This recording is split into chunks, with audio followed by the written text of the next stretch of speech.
Thanks for tuning into this episode of the Human Performance Outliers podcast with Zach Bitter. Alright, everyone, welcome back to another episode of the Human Performance Outliers podcast. I'm your host, Zach Bitter, and I want to welcome everyone to this episode of the show. As a way to thank the listeners for helping me grow this podcast over the years, I'm going to continue a raffle option for all of you to have a chance to win a free consultation with me. So it's a 30-minute consultation that I will raffle off once per month. All you have to do to enter is share the episodes that you enjoy on whatever platform you find most interesting. The only thing I ask you to do is, if it's a social media channel, make sure you tag me so I see it and can save that and enter in the raffle. Or if it's somewhere else that you can't tag me at, take a screenshot and send that to me at hpopodcast@gmail.com. You can also enter the raffle by writing a show review on your favorite podcast listening platform. So if you do that, take the screenshot, send it to hpopodcast@gmail.com, and I will enter you in that monthly raffle. Also, I'm excited to announce that I launched a new group coaching option. So to go along with my personalized one-on-one coaching options and my pre-made plans that I have on my website at zachbitter.com, this year I'm starting a group of online endurance runners who want to work with me in a slightly different model. So this model is set up so that whether you're a beginner or advanced, you can join. Whether you're training for something like a 5K or something as far as a 200 plus miler, you are welcome, and this setup will help you reach your goals. The way I have it set up is, if you subscribe, you will have access to my full catalog of training plans, which range from beginner 5K all the way up to advanced 200 plus miles. Along with that plan that you're going to use, you will have access to a weekly group meeting where you can ask questions about training. You can ask about adjustments to the plan to make it more personalized to you. You can engage with the other group members if you want. We'll get you all set up and ready to really personalize that plan to make sure that you're heading in the right direction for your event. Also, you will have access to office hours, where if you have something you want to ask and you want to just hop in and ask a question, you'll be given access to that as well. I will be bringing in guest speakers who have a deep understanding of specific topics and things that we'll use to better your training and recovery process throughout the course of the year, as well as a private forum for all the members to engage with one another, share stories, share training tips, and just house a lot of the information that we'll go over on the daily and weekly basis as you're pursuing your race goals. So if you're interested in checking that out, just head to my website at zachbitter.com, go to the coaching tab. From there, you'll be directed to the team coaching option, and you can sign up for that and get onboarded to join the group. If you're interested in keeping up with what I'm up to, please give me a follow on some of my socials. Follow me on Instagram at ZachBitter, on X, Twitter at ZBitter, and check out the brand new HPO podcast handles, which are just at HPO Podcast on Instagram and X/Twitter. Of course, all this stuff can be found quite easily on my website, which is the main landing page for everything I do at zachbitter.com. I feel like since we chatted last, you've been on the move a lot. You're kind of more like your bus days almost. Yeah. Oh my gosh. Yeah. If we want to jump right into it, yeah. If we start to do the update. Yeah. How have you been, Dave? Oh my goodness. It has been. What is the one word that I was thinking of starting the podcast off? I was thinking adversity is the word of the day, I believe. It has been a crazy roller coaster of a ride, and I knew going into this I would have body challenges and mental health challenges, and I was not expecting to have as many life challenges and travel challenges as I have. So it's been a fun, like, holy cow, adversity it just smacks you in the face, and you just have to keep overcoming it.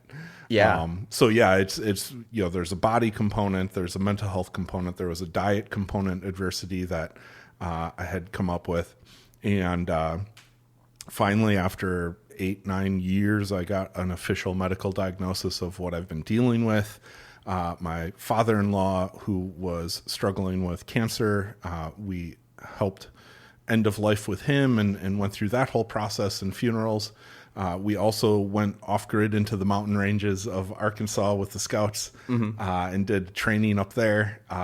So it's been a journey, and I can't wait to get into it. Yeah. Well, let's jump in. I mean, I'm trying to think what would be the best part to start with. Maybe let's start with the medical diagnosis. I feel like that's probably like something that would have been just a bit of a maybe a positive to some degree, because it's like, well, not necessarily a positive, but it's a positive for me. Knowing what the path forward is likely to be now versus sort of like having like this dark room and you're just like throwing darts at a board in there is a lot more concerning, in my opinion, than having a challenge that's right in front of you. You can see it and figure out how to hurdle it. It makes a lot more sense of the things that I've struggled with and dealing with, because there's all sorts of mental health issues that come when you don't have a diagnosis of understanding what's actually going on in your body. And I used to call myself lazy. I used to call myself all these bad named type of things.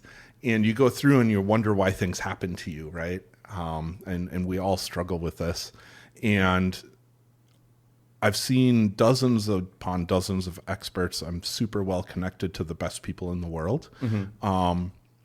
And what's crazy is when I was dealing with this in my main burnout days, and now I'm actually going to even probably stop using the word burnout, because this is an actual condition that became recognized. When I was dealing with it, there was no diagnosis for it. And it was a myriad of symptoms that got put together. And in 2018, they turned it into a formal diagnosis called calcium shell disease. And at the time, even though I was training myself in functional medicine and I was doing food nutrition tests, food sensitivity testing, testosterone, hormone balancing, I was doing all the functional medicine things. This was not a diagnosis or really even a full thought process at that point. And it's because of the advancements in testing that we've had over the years of mineral analysis and just different things of understanding the body at a much deeper level, that we've now got to this understanding that this, in the nuts and bolts of it, the calcium shell disorder disease, in some sort of acute trauma, we don't fully understand why it happens. The body goes into a shutdown mode where it flips the things like aldosterone and cortisol equation in your body, and it goes into the stress response where it actually starts leaching calcium and magnesium out of your bones and your nerve tissue. And I had this at such an extreme case, and now that I look back at it, I understand why my teeth fell out. Yeah. Like literally all of my bones were leaching calcium into my bloodstream. I had chronically high calcium, which is why we had gone down the path of thinking that I had parathyroid cancer.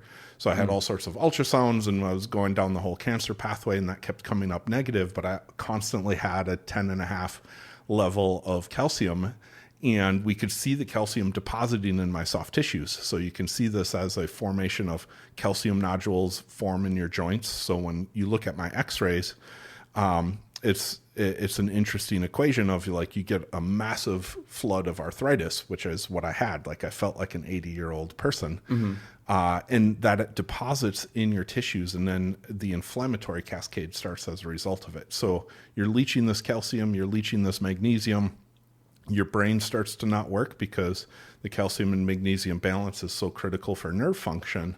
And it frequently leads to bipolar disorder, depression, suicidal thoughts, extreme anger, because your brain just literally can't function. And when I was at my worst, this was definitely the case. It was, I had no idea why I was getting angry. I had no idea why suddenly I would go from really happy to, my brain would shut off and I would collapse to the ground and start falling asleep, almost like a narcolepsy kind of situation.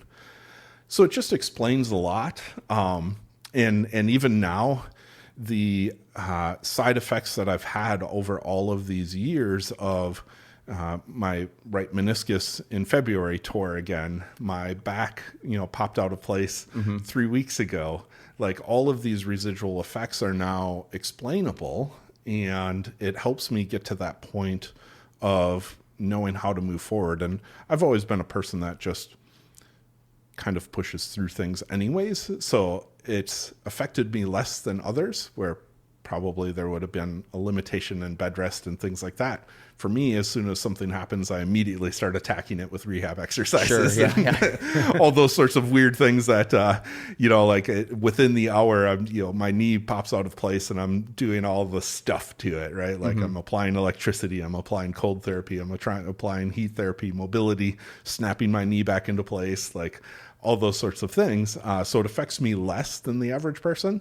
But overall, like having that explanation of why it's there and how I can now start to actually treat it at a different level is very relieving.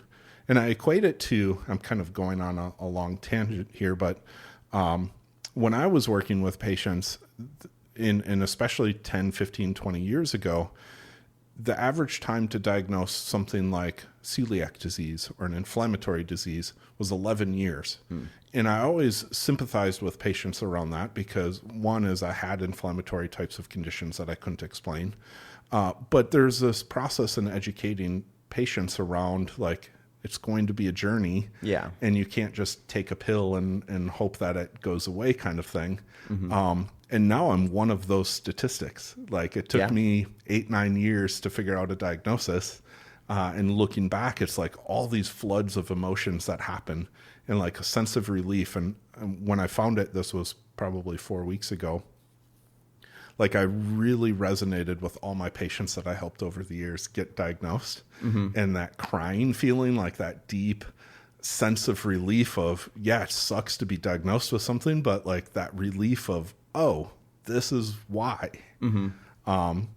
So that's been one of the big updates. Yeah, that's a big one. That's definitely, it's interesting because I haven't had anything nearly that extreme happen to me, but it feels sort of like if you have an injury, maybe it's limiting to some degree, maybe it's totally limiting and you have to stop the activity altogether, but you don't know what it is and you don't know how long it's going to last because you don't know what it is.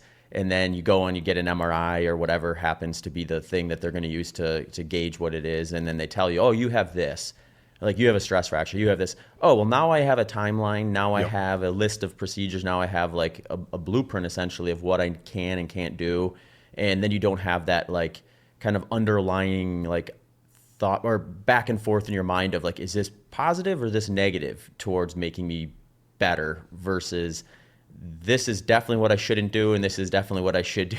Yeah. And I think there's a lot of peace in that. Like, even though it's like, I don't want a stress fracture. I don't want to stop training for 4 to 6 weeks or whatever happens to be, but knowing that is better than not knowing that. Yeah. Obviously this is extrapolated out into years and years and years of that kind of painful process of not knowing, trying to figure it out through whatever means you have. And then, now you know. So I did have one question. I have a bunch of questions actually, but one was, so in that first episode we did when you were kind of describing just like a lot of your background and stuff, and when you were kind of in the middle of building your business in Madison, and then you had that kind of like breakdown where I think you said, if I remember, your bones were like just really compromised essentially. So is that this basically? That is this, the first signs maybe of that? Yep. Well, and it wasn't even the first signs. It was just, there was no awareness of like a condition. I just thought, because my dad had a lot of orthopedic problems, I just thought it was like, okay, this is just who I am. And my mom has a lot of bad teeth, you know? So like, I just looked at it as, oh, maybe the root canals and the work that I've had in the past just, weren't good for me. But everything like literally crumbled, and I had 4 teeth literally crumble in my mouth, and had to get the last pieces extracted kind of thing. And I still have a lot of work to do in there. My finger broke in half, my elbow had a stress fracture. And so, it's, how do I want to describe it? You want to think of the thing, right? Like, oh, why did my teeth do it? And you look at the teeth, or you look at the finger of just like, okay, well, I was applying a lot of force over years of treating 10,000 patients, and you're adjusting someone, and it happened while I was adjusting someone's neck. So the person's neck cracked, of course, which is what you do as a chiropractor. Yeah. My finger also snapped at the same time. That one wasn't supposed to snap. That was an interesting feeling, right? And so I just thought, put 2 and 2 together of like, repetitive trauma over 10 years of doing this. Okay, this is just my body wearing down, and I shouldn't. So it didn't even cross my mind that this would be a whole metabolic condition, except for when we were going down the cancer pathway of trying to figure out if it was cancer or not. And everything kept coming back, no, it wasn't. And then you're just left with, all right, well, I don't freaking know. Okay, just move on. Yeah. Wow. Yeah. So when when this happens, if you went and got like a blood test, would it actually say like you have high calcium then, since it's leaching in, or how does that show up on like a blood panel? Yeah. So now there's a lot of different indicators. The best is going to be hair analysis. So what ends up happening is the blood-brain barrier, the barrier of entry into your nerves and your cells become walled off to the calcium and the magnesium. So it leaches out into your blood. Your blood levels look normal. Your blood levels look a little bit high, but they'll still be within like the normal range. What ends up happening is if you do a hair analysis, your magnesium and your calcium levels will like 300x. Oh, okay. And so it's your body's way of trying to excrete. And what's interesting about that is when I look back at that time when it was the highest, and I think I had an extreme version of this, was behind my ears. I used to get these zits, and I thought that they were zits, and I would like squeeze them out and pop them, and these white crystals would always come out. And I just thought it was like this weird thing. They would leave like a little volcano. Yeah. you know, and I was like, okay, well, this is interesting. I've never heard of this before, but whatever. It's just a weird kind of zit. Well, now that I know this and I look back at that, it's like, that's literally calcium excreting out of my body because it didn't know what to do with it. Yeah. I had all these weird inflammatory bubbles on my feet that would get hard. They were like pustules that would start on the bottom of my foot. They would be like a little hard blister, and they would calcify over and then flake off. And all of that was just calcium trying to excrete out of my body because it was too high in my blood and just leaching out. Yeah. So yeah, crazy when I look back and I go, oh, all these things that I had no idea were indicators. I should have been like, duh, these are all indicators. Yeah, that's interesting. The human body's weird. Like it has these interesting ways of dealing with a problem that aren't necessarily like longevity promoting, but it's just trying to get from one day to the next, essentially. So yeah, exactly. And I had no idea this was going on. And, you know, especially from the brain health standpoint, like I really can look back and addictions get heavy. So like, that's why I was drinking myself to sleep every night. It was one of those things of like, the brain just didn't know any better. And it was trying to fall asleep. It was trying to medicate itself. That wiring just gets all crazy in there. Yeah. Wow. Yeah. That's all connected from that one core problem. Yeah. And that's why they call it calcium shell, is people become excluded. They shell off. They literally both physically and mentally shell off to the world, which I was happening. I was getting excluded. I was losing friends. I was losing relationships. I was becoming a hermit. I wanted to like just do nothing but go home and sit there. Yeah. So it just matches like depression essentially. Yep. Yeah. Wow. So, and this is a relatively new thing in general. Yeah. And there's not even, well, for me, obviously it's a new thought process. Yeah. Overall, I would equate it to some of that inflammatory arthritis. And if you look back at fibromyalgia and things like that, it's just in the early stages of understanding this as a complexity of a diagnosis, where I think we're entering into, in the medical community, this next layer of medicine 3.0 of understanding kind of that everything isn't mechanistic. Like we can't just say, okay, cholesterol is this, here's your risk of heart attack. Right. We have to understand that all these things, weight gain come from a huge amount of things. Yeah. So one of the side effects is that when you have calcium shell, your organs get enlarged and hard. And that's what I have going on, right? Like I have all these ultrasounds of my liver and organs, and that's why my triglycerides were shooting up, is there's dysfunction behind that. And it's very easy to fall into the trap of medicine 2.0, which is to say, oh, your cholesterol's high, here's a statin. Right. The reality is the driving force behind all that stuff in me was that my calcium and magnesium were not working well. And over time, those organs enlarge and harden. And so treating that is actually the solution to my health. And that's the medicine 3.0 approach.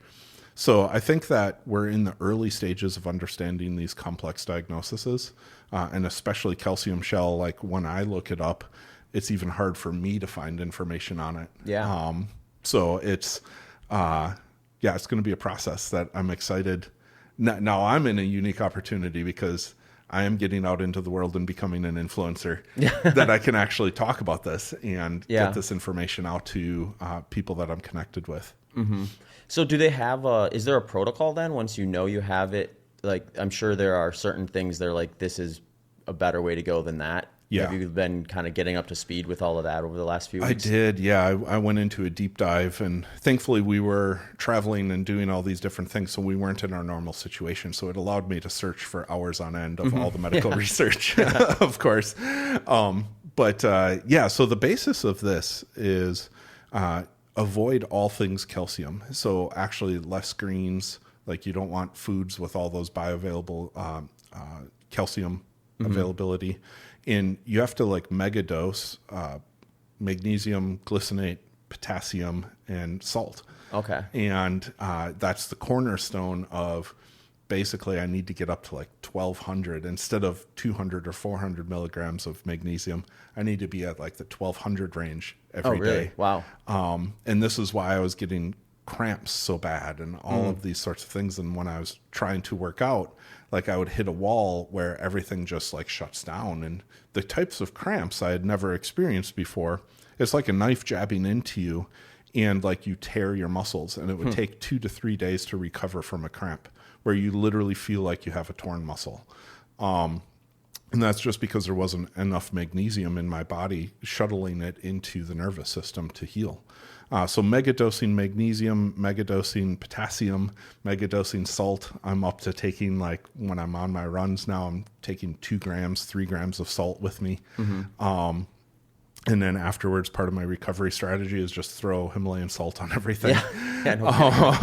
But then also too, like there's all the other things that have gone wrong with me. So my mitochondria are really low, and this is part of my energy problem. So I'm doing a mitochondrial problem support. I'm doing brain health support. So it's creatines, it's glutamine, it's alpha lipoic acid, alpha ketoglutarate, like all of the things that are carnitine. All of the things that are good for mitochondrial support, all of the things that are good for athletic performance recovery. So high BCAAs, high protein levels. So I started increasing even more. I realized through March, which was a whole nother conversation of me failing at carnivore, realizing that I still wasn't even getting enough protein and trying to do that because I just physically couldn't eat enough. So getting the protein levels up, and it's already starting to make a big difference on getting into this type of supplement routine and this thought process that it's okay to take naps. It's okay to give myself that recovery position, because stress is basically the depleter of our body. It sucks even more things out of your body the more stressful you are. So it's just mitigating stress and doing all these types of supplements. Here are some discounts and promos for HPO sponsors. Also, just a reminder, I have a full breakdown of how I use each of these products at the end of the episode, so stick around to hear that if interested. Otherwise, head over to the websites. S-Fuels, if you're interested in right fuel at right time approach, check out their second generation products that just launched. You can get a 15% discount by heading to their site. Also, if you want to try a free sample pack for the cost of shipping, there is a link in the show notes and on the episode landing page that will get you access to that. Otherwise, head over to sfuelsgolonger.com. Janji Apparel has 10% off with promo code BITTER10. Janji makes some great training apparel. I use it in the gym and on runs. You also have a really cool product I've been using a lot lately, which is their multi-pass mini and sling bag. I would definitely recommend checking those out. Element Electrolytes has a free sample pack with a purchase of their product and a satisfaction guarantee, which just means if you don't like it, you get your money back, no questions asked. You don't even have to return the product. They also just launched a new product called Sparkle, which is a 16-ounce carbonated can with the Element flavors in it. This one's great. I've been using it in my long runs recently. Delta G Ketones has 20% off with promo code BITTER20, and they also offer a free consultation to help you better understand how their product would maybe fit your lifestyle and figure out what protocol would be best with that. So head over to deltagketones.com to check out their products and access that discount.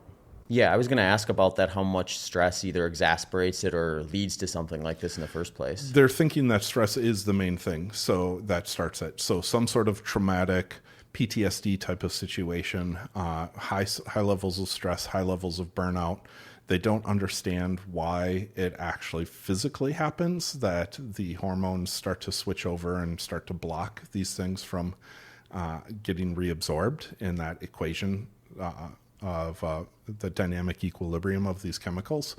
So they don't fully understand it yet, but thankfully we can do stuff about it without having to understand it. Mm-hmm. Yeah, that it is interesting because sometimes you don't know necessarily, like, is this a genetic thing? Is this like a lifestyle thing, or like a traumatic event type of thing?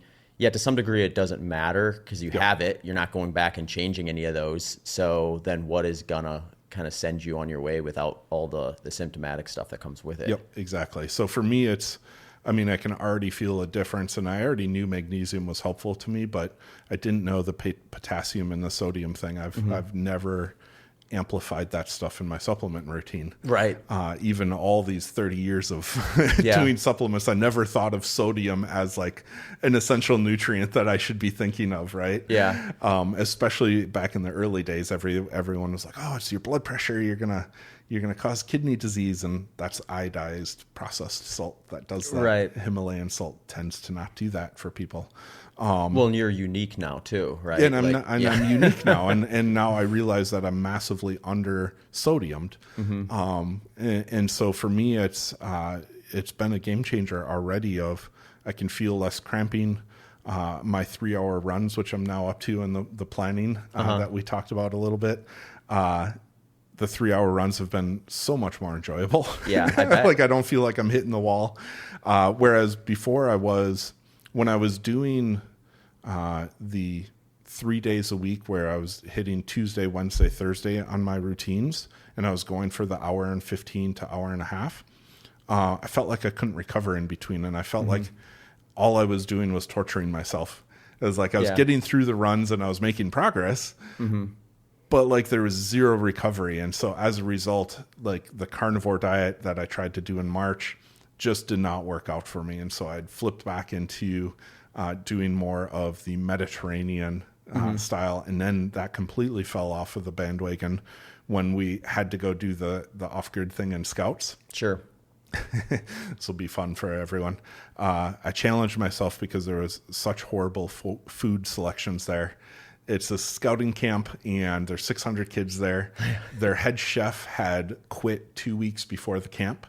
And so there was no food. It's like granola bars for the whole trip. Yeah, and it was like PBJs and Pop-Tarts that were available. So I lived off of like this crazy ass food. Yeah. And so I took it as a challenge of how many Pop-Tarts I could eat to sustain myself on the long runs, which was a unique challenge for me.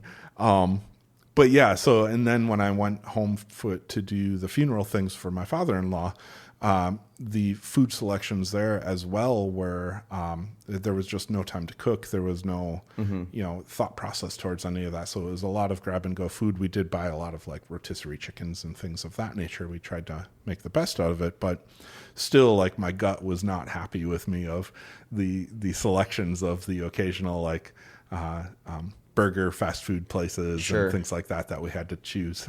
Definitely got a lot of gas and bloating and all of those typical indicators that your food is not working for you. Right. Yeah. You're introducing stuff you're not used to, for sure. Yeah. So for you, it sounds like it's a lot of like micronutrient stuff that you have to kind of keep on top of more so than it is the actual food itself. Although I guess you kind of have to stay, you said you have to minimize the amount of calcium you get in your diet. Yeah. So it's, you want to try to avoid all the bioavailable calcium stuff. So that's all the leafy greens type of stuff. Mm-hmm. Yeah. Interesting.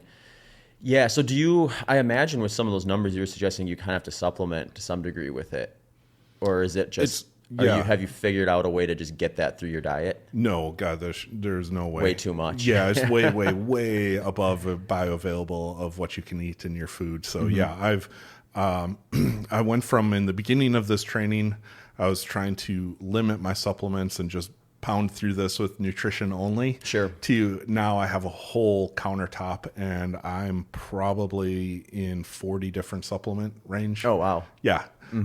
Because I'm attacking it, right? Yeah. Like I'm attacking it with ferocity. So it's creatine, it's glutamate powder, it is this really big complex multivitamin that has probably 80 to 100 different types of things in it. Carnitine, turmeric, curcumin, sodium, potassium, magnesium glycinate, like all of the anti-inflammatory mitochondrial support things. So yeah, I was going to bring my list and I forgot it because it's such an extensive list. Yeah. It's fun to talk about, but yeah, I'm taking a lot now. Is that something where that's just your reality going forward because of the situation, or is it something where once you dig yourself out of a hole, you can taper off of some of that? Or? I think it's once I dig myself out of the hole, I'll be fine, which is actually one of the reasons that spurred me to do the 100-miler is I wanted to finish digging myself out of the hole. Yeah. I felt like I had gotten to 60% better, 80% better, and I was still just that broken couch potato, right? And I was like, okay, what can I do next that's actually going to motivate me? Yeah. And so I feel like the stars were in alignment of me making this decision to do this as like a challenge to myself. So going from a broken couch potato to a 100-mile ultra is no easy task, but I knew that it was like instinctively what my body needed. And I feel like once I complete this, there's going to be a level of, continuing on this lifestyle because it's enjoyable. It's what I need. I know my body needs it. And then, yeah, I'll probably start not taking as many of the supplements and things like that. But I think once I get my organs, like I still feel swollen in my abdomen. It still distends out. I still have periods where, like, if I'm not strict with myself, I immediately feel it. I immediately feel tired. Once that stuff goes away, then I know that I can be like, check. Yeah. Did it. Yeah. Interesting. So do you think you'll always have to have like a really high sodium and magnesium in your diet though, or? Probably if I'm active. Sure. Well, yeah, and being in Austin doesn't help. Yeah, right. Being in this heat. Yeah, definitely. And it's interesting because if I look back at my childhood of all the different sports that I played, I mean, I sweat a lot, and I definitely had a good balance back then. But as I started getting sick in my practice, I stopped sweating. And so I think I'll be able to figure out as I go along, like what that balance is going to be for me. I'll probably just naturally have to take more sodium. But it'll be very situational, I think. Yeah. Yeah, that makes sense. I mean, I think of like I don't have any of these issues, but if I'm doing a 3-hour run in July here in Austin versus off season in February, like my sodium demands are quite different. So yeah, I would imagine yours are like that, just maybe at a higher input level in general. Yeah, exactly. Yeah. So like when I was running in Arkansas, and it was in the mountains, it was on some gravel roads, and the sun was just beating down on me. You know, I was putting 3 grams of sodium in my little pack, my little water pack, and then making my own like little electrolyte energy drinks, and I'd add sodium and magnesium and all that stuff to the my own little electrolyte mix. I was burning through a lot, and I felt like I could still use more as I was doing that. And when I was running in Wisconsin, it was 70 degrees. It was beautiful out. I was running in the shade on the mountain biking trails, and I felt like maybe 1 gram to 2 grams of sodium was good, and I could feel satisfied with that. So yeah, it'll definitely be an interesting game as we go along. It's interesting the perspective. When I lived in Wisconsin, I remember thinking, there's these humid summer days, and it is, but then you come to Austin for a while and you realize like, okay, there's a whole nother level of humidity Yes. And I'm sure, I mean, there's other spots that are even worse. So it's like, I mean, Houston for sure. And then, Arkansas is probably like similar St. scenario. Louis, when I did Yeah. my chiropractic school in St. Louis, that is the armpit of Missouri. It's like all of the smog, all of the humidity, everything just goes right down into that valley. Yeah, you can't breathe. Yeah, so yeah, it's interesting when you kind of have those components in there too, kind of messing with your dosages and what you need and don't need. So it's definitely been interesting going to different parts of the country and training, because it's made me much more hyper aware of like quantities of things that I need and how I need to approach training. Getting into the mountains of Arkansas versus the coolness of Wisconsin, like night and day difference of training and my ability to continue running versus walking, and my nutritional feeling of what I need. So I'm thankful that I had all this adversity, because if I was just doing this in Austin, it would be pretty like, okay, I'm just going for another run. Right? Yeah. But the flexibility has been actually pretty helpful for me. Mm-hmm. So before you were doing kind of a modified carnivore approach that for reasons we've just discussed didn't work well. You pivoted kind of more to Mediterranean version. So what are you doing? I know you're avoiding dark leafy greens for the... Yeah. Do you have to avoid like dairy or anything like that too? Well, yeah. So that's I do really well with cheeses. So I know for sure like my body does well, but now I'm selectively not trying to do as much. So now I'm switching more into where January, February timeframes we were doing high cheese, more keto type of things. March we did a true carnivore, and that didn't work at all for all sorts of different reasons. I just no recovery, no energy. Metabolically, I wasn't there ready yet. So now switching this into more of a Mediterranean, it's like I'm going out and buying more chicken versus steak. Sure. I'm buying more salmon versus steak, and I'm getting those types of varieties in. A lot of olives, sourdough bread I'm adding back in. So I'm going to be much more liberal about those types of things into it. And then like this morning as a great example, it was getting back into mushrooms and tomatoes and those types of veggies in my omelets kind of thing. Sure. So yeah, I'm excited about this change going into this. I think it's finding that balance point of, training days versus not training days. Now I still have to play around with that. Yeah. That's, one of the reasons I find nutrition so interesting is it doesn't seem to me that there's like this like standard that just works. Yep. And it's like for every person I see that just is looking like they're crushing it on a specific dietary input, you can find someone who it was just the worst thing they could have ever done. Like they've got the exact opposite experience with it. So it is sort of this scenario where I think to a large degree, you just have to be willing to play around. I mean, with yours, you get a little bit of guidance, I suppose, in terms of like what you need to avoid or what you need to focus on to get what you need for your specific situation. But then from there, there's still, dozens of different inputs you can choose from. Yep. So we almost have like this, we have a situation where there's just so much availability here in the United States. You almost have like, where do I begin type of a problem on your hands.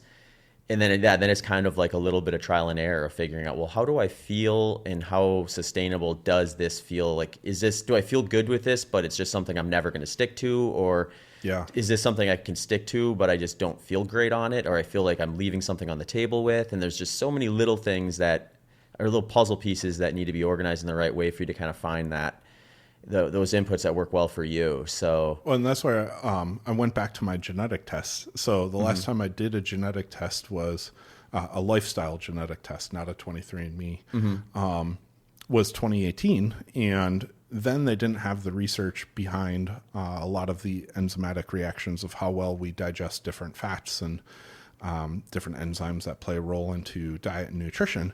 So I redid those panels, and it did lead me to say that my body would work best with Mediterranean or paleo type of diet. And because I don't convert plant material very well over into the essential fatty acids that I need.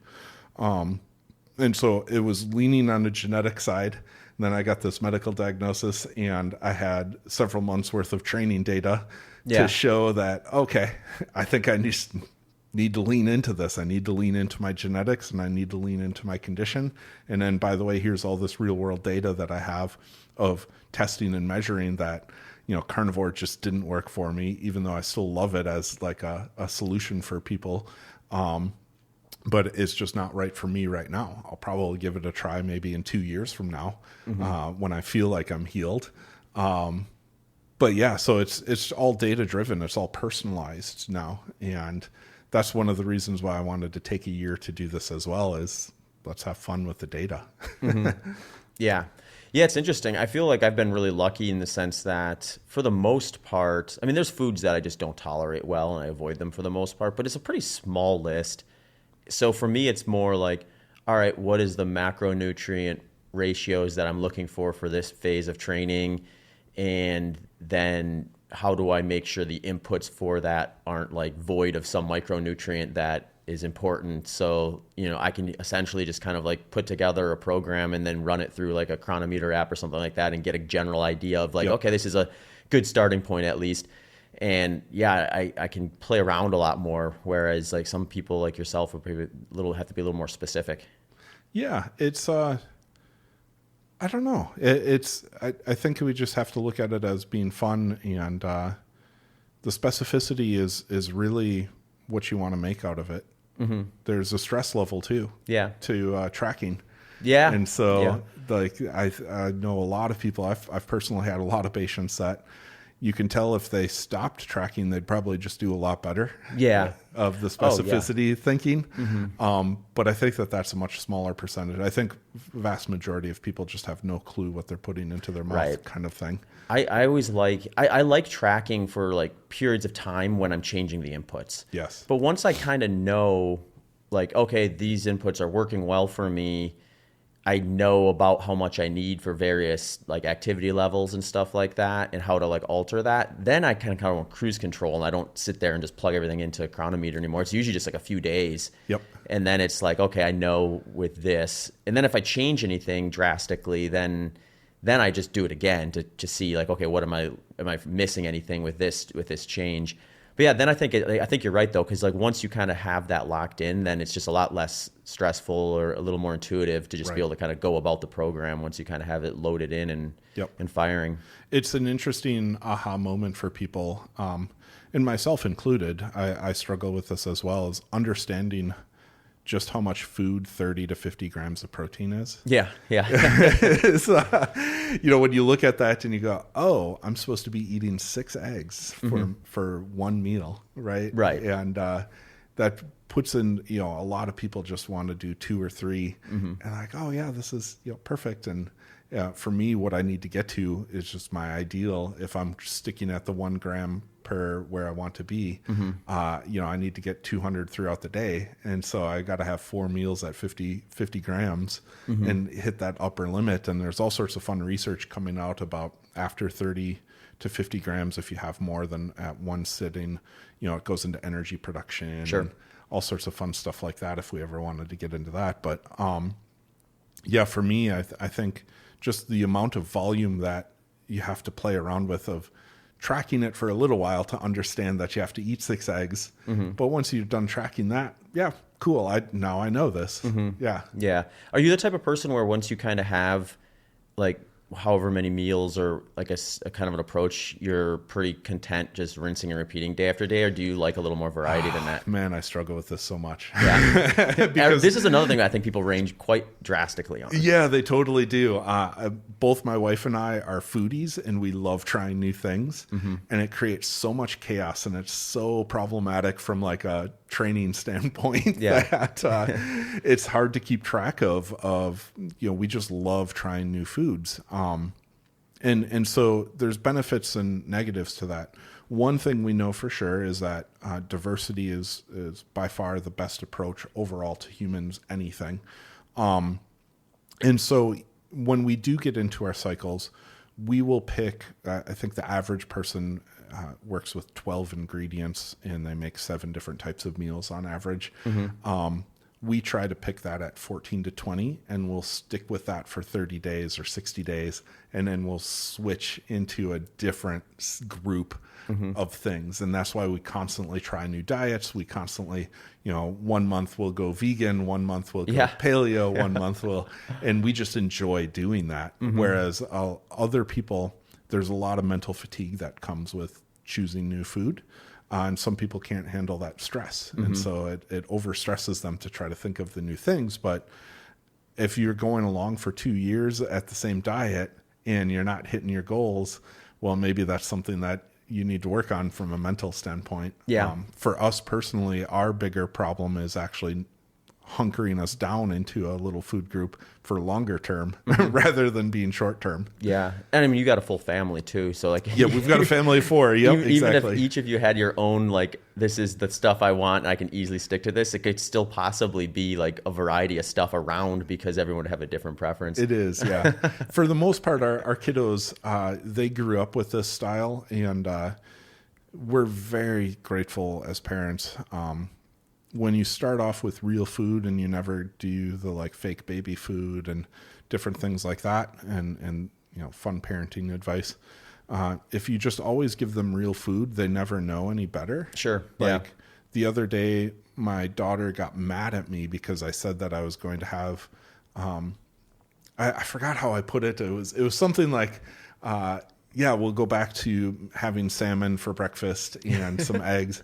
She's like, I need my vegetables, right? Like, and she like adamantly yelled at me because she loves eating vegetables so much. We just built a garden. Yeah. And so, it's like when you raise them to eat real food, they just have a craving for it and they don't know any better. Like they're little fruitarians. They just plow in the fruit, they plow in the veggies, and they don't want like the tater tots and things of that nature. We still provide that every once in a while as like a fun treat. But for the most part of their diet, they're right there with us doing these different things. And great example this morning, it's like 12 to 15 eggs that I put in, and I put a whole pan full of veggies into this omelet. And, like they don't even question it. Like that's their normal breakfast routine. Yeah. That's interesting. Yeah. I think like, one thing that I was going on from a line of thought when we started talking about this topic was just like, I'll see people sometimes where it's like they figure out a way that works for them, and it is like so rinse and repeat.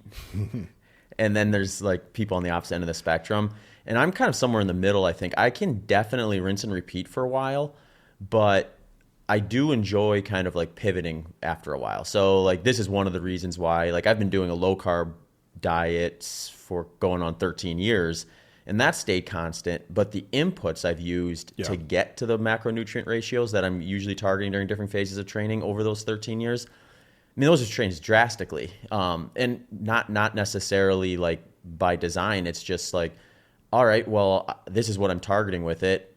Let's try this and see what it's like. And then sometimes I don't like it and I pivot sooner rather than later. And other times it's like, oh, this is kind of fun. I like this. And then I stick to it a little bit longer. But the one thing that's kind of always been the same is I eventually get to a point where I'm like, okay, I'm going to try something a little bit different within these parameters. So I kind of have like a scaffolding that's more macronutrient based. And then, but what goes in from there is a lot more flexible. So I'm maybe like a hybrid of both of those approaches where I have some structure that's pretty rigid, but then I also have, some spots that are quite flexible. But yeah, I see people that are rigid on both sides of that. And that seems like a pretty unique person probably, but it's for the people that works for if you it, look works. at bodybuilders. Yeah, they're probably like that. This is always, I don't know, props to them on their ability to do this when they do like a 6-month program and they are eating nothing but chicken breasts and broccoli. It's just like, how do you do that? I'm going to the gym for like 3 hours plus per day. Yeah. They are so ingrained into a specific routine, and they've got their 6 canisters all lined up of the exact chicken breast broccoli ratio. And it's fascinating to me that they can do that. Yeah. I just never would be able to stomach that for long term. I was talking to Mark Bell about that this is probably years ago when he was on the podcast. I can't remember. I think we were talking about, because he's done everything from powerlifting to bodybuilding to marathon training. And So he's an interesting guy to talk to about just fitness in general. But he was saying, I was just asking some questions about like the bodybuilding programming and stuff like that. And he's like, oh, when they get to that like point where they're like 4 to 6 months out, it's like it has to be dialed. Like it can't, like nothing can escape. And he told me a story. I can't remember which professional bodybuilder it was, where he was like, I mean, he already won a bunch of stuff. So he had just signed this big sponsorship deal with some company, and it was kind of like this breakthrough for him where it's like, okay, I'm here. Yeah. I'm established. I've got some financial freedom now. And like he went out and celebrated, and he was like maybe like a few weeks or a month or so away from his next show. And he's like, I screwed the whole show up that night. Like one mistake, mistake. Like that's how precise they are when they're getting to that level of like, Yeah. you know, the world's best at that. And they have to stick to that program that they found that gets them to the spot that's going to put them on the stage with a medal around their neck eventually. Exactly. Yeah. And then they sacrifice. And it's an interesting concept too of sacrificing their health, even though we all from an external perspective would view that as healthy. Right. It's anything but, and they'll tell it's you anything that. but. Yeah, exactly. Like the amount of hormone disruption that whole profession goes through is just insane. The aftermath of it takes them 3 to 5 years to recover from that and start to get, you know, if some semblance of hormone regulation afterwards. Yeah. It's crazy. Yes, and it's no wonder why that sport ends up getting to be like a sport of performance enhancing drugs. Because like, Yeah. and to that sport's credit, they've sort of like differentiated where it's like, oh, you guys want to just use all that stuff and make this unsustainable lifestyle maybe a little more sustainable through performance enhancing drugs. Yep. You go in this category. Yep. You want to try to do it natural? Great. I'm all for just the separate leagues and just announcing, like, Right, let's be truthful about it. It just puts you in the right category, then we don't have to worry about it. And it's like, you know, other sports haven't really done that. There's kind of like, there's this facade of, imagine 2 baseball leagues. Right, exactly. Yeah. A natural baseball league. Or like, and cycling's probably the best example of this, because it's like, it was, well, at least the most notable, where it was like everyone kind of like, there's this trajectory of thinking like, oh, wow, these guys are like they were insanely talented, but they were also all like on a program. And then like, you know, the whole Lance Armstrong stuff comes out, and then we start realizing like, okay, well, these guys are all doing something. And then you start looking at it, it's like, well, why are they doing it? And you look at like the actual like ebb and flow of the Tour de France and how unhealthy and unsustainable it is to do that. Yeah. It's like they probably, like if you take that one of those Tour de France athletes and have them do it natural versus doing it with some sort of performance enhancement, it's probably healthier for them to do it enhanced than it would be natural. Yeah. At least at the caliber they're trying to do it. Yeah. Granted, you could always ratchet things down, I guess. And they then would tear themselves apart. Right. Yeah. Mm-hmm.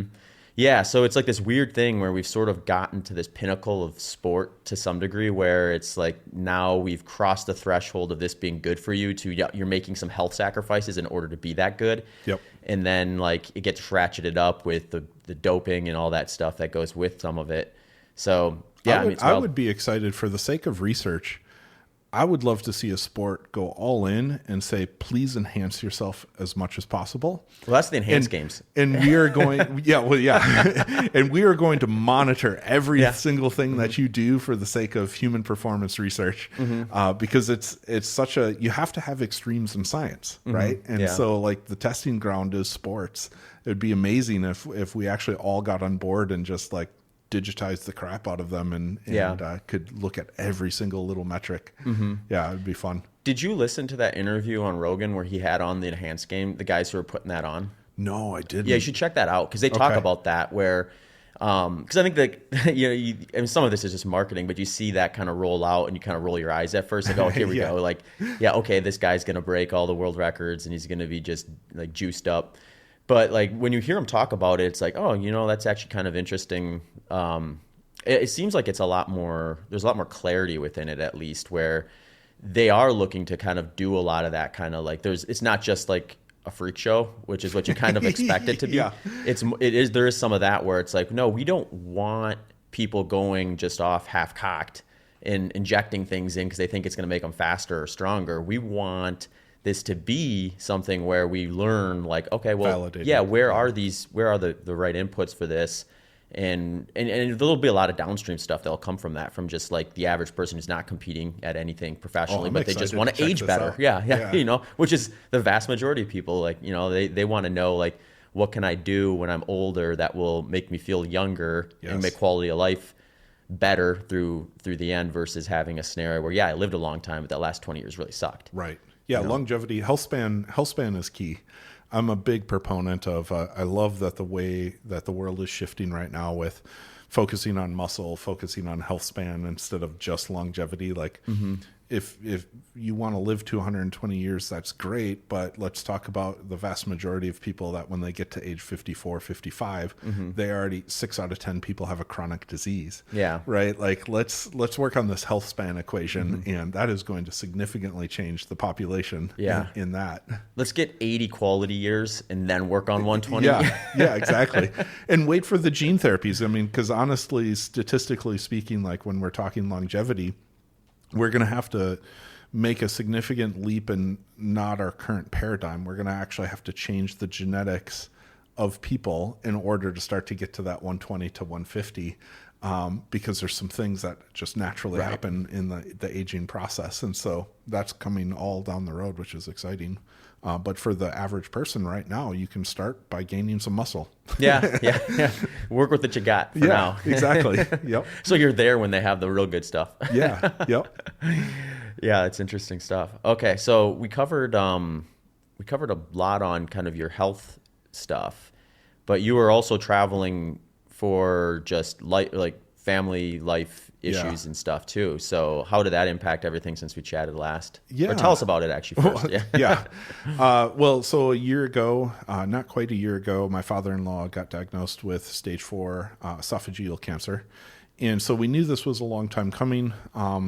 We had already, oddly enough, a couple of months before he had gotten diagnosed, we had bought him his dream bucket list to go to Daytona 500. Oh, cool. He's a huge car guy, and his cars were his whole life, and racing and all that kind of fun stuff. So we had already gotten him tickets to that. So in February, we were able to bring him to Daytona 500.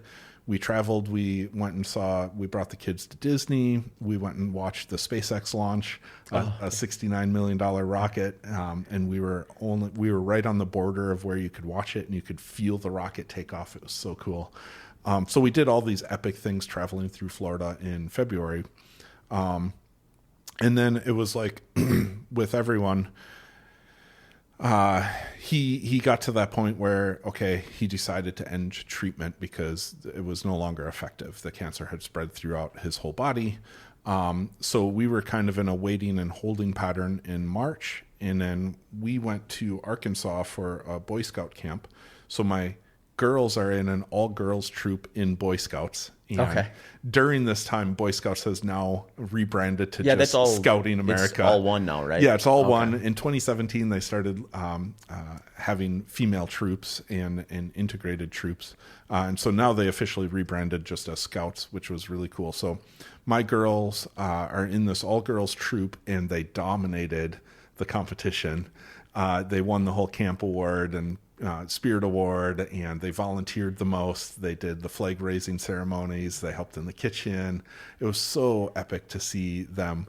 During that time, I got probably my most amazing training runs in. Yeah. Because I'm in the mountains with no stress. We're just camping out of a canvas tent, and I had no responsibilities. Like there's, the kids take care of everything themselves. We're just there because, for things when they go wrong. We're not even allowed to actually help them unless they ask. It's a really cool culture, one of very strong independence. And so I got to sit around on a lawn chair. I got to work out. I got to stretch. I got to, even though it was really crappy food, I was like, I just got to sit back and eat. I didn't even have to make the food. Yeah. Like it was a very relaxed environment. And so I got my highest mileage in of training per hour during that time. And it was just like, you're running over all these beautiful streams and through the mountains and animals and wildlife running with me. It was so cool. And then we got back and we had the bad news that father-in-law was deteriorating.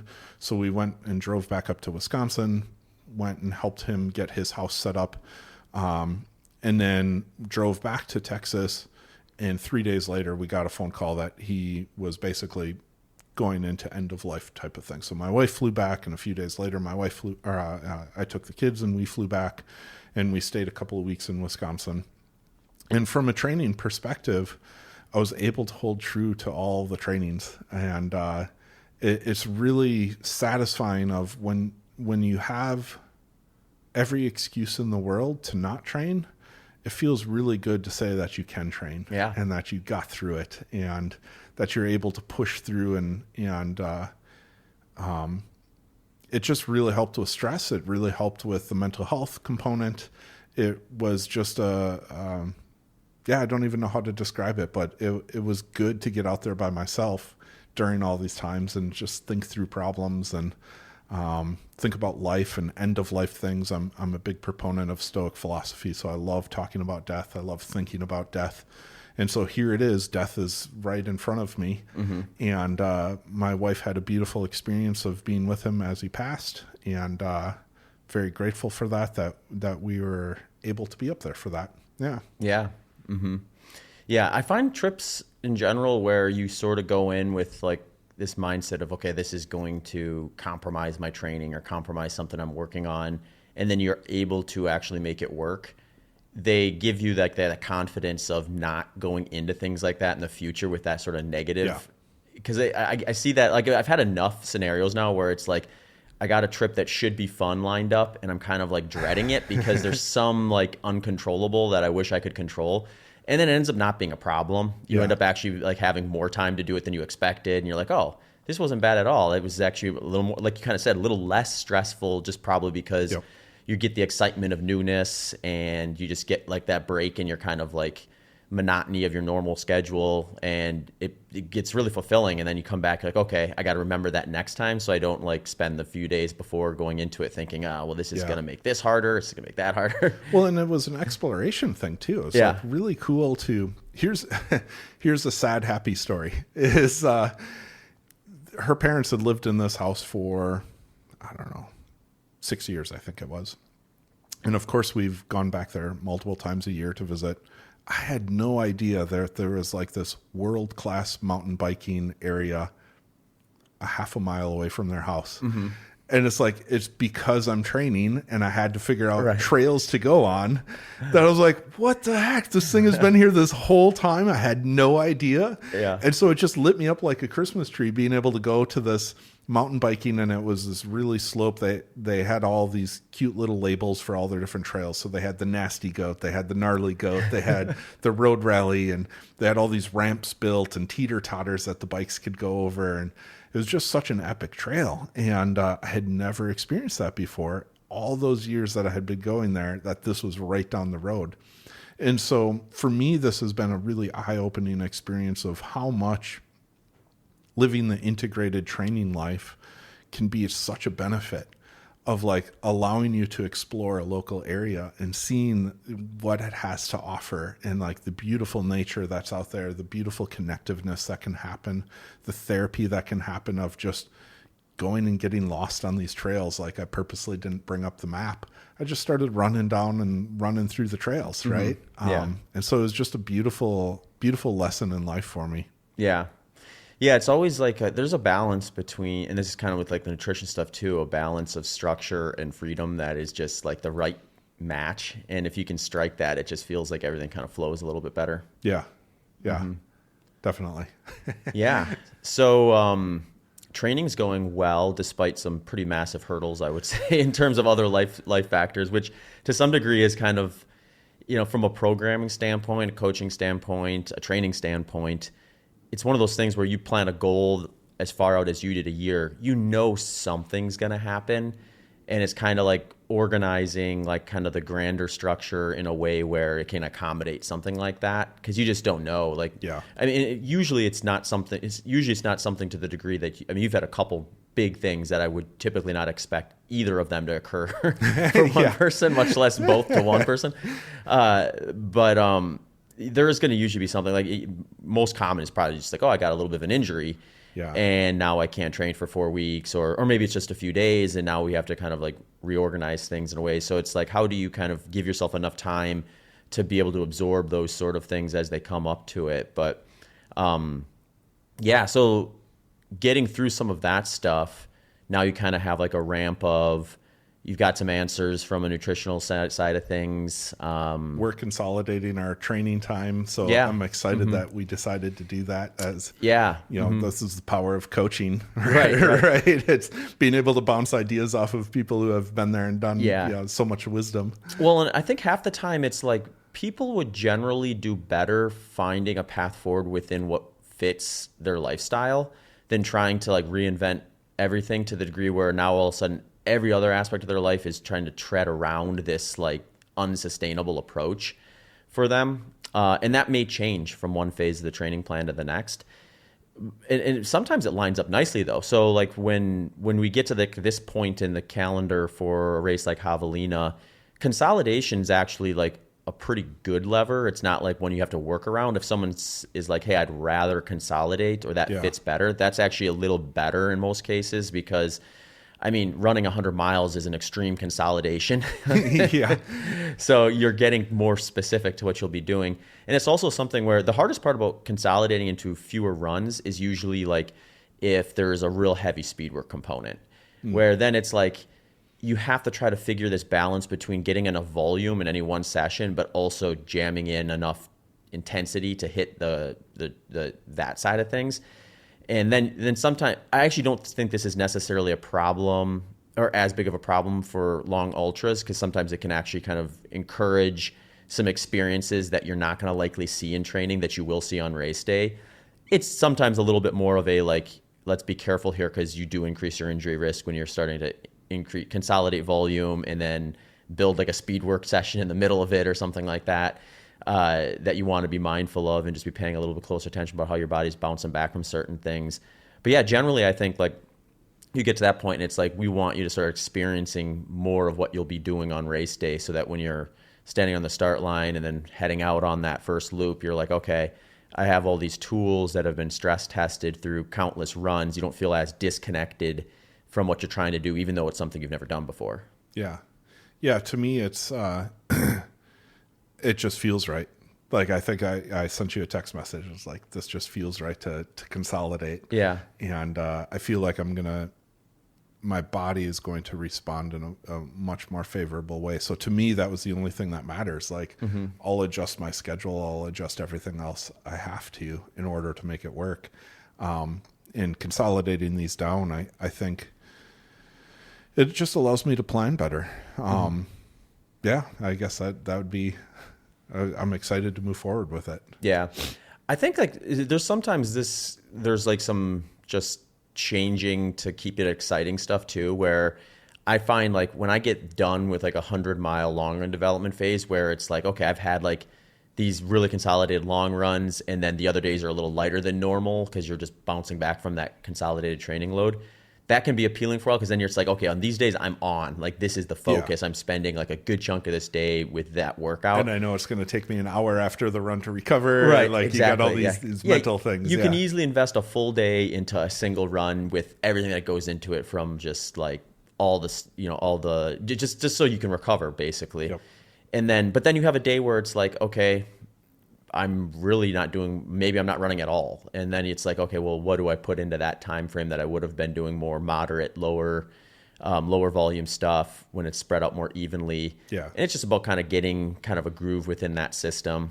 And people favor those or dislike those more or less. I find a lot of times there's a staleness that occurs after too much of it where I'll get done with like a longer, I'm actually kind of in this right now where I did a 100-mile race about a month ago.